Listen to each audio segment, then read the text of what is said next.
வணக்கம். தத்துவங்கள். கதவை திற, காற்று வரட்டும் என்ற காலம் போய், கதவை மூடு, வெளியே ஏசி போகுது என்ற காலம் வந்துவிட்டது. நல்ல வாழ்க்கை அமைந்தவர்களுக்கு வாழ தெரியவில்லை, வாழத் தெரிந்தவர்களுக்கு நல்ல வாழ்க்கை அமைவதில்லை. இதுதான் விதி.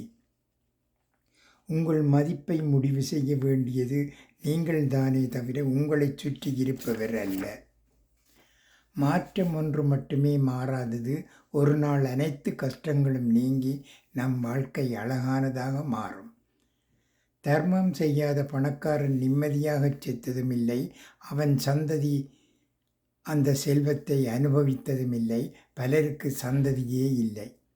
சாக்கடையில் கல்லெறிந்தால் நம்மேல் படும் என எண்ணி நாம் ஒதுங்கிச் செல்வதை சாக்கடை தனக்கான பெருமையாய் நினைத்து கொள்கிறது. நன்றி, வணக்கம்.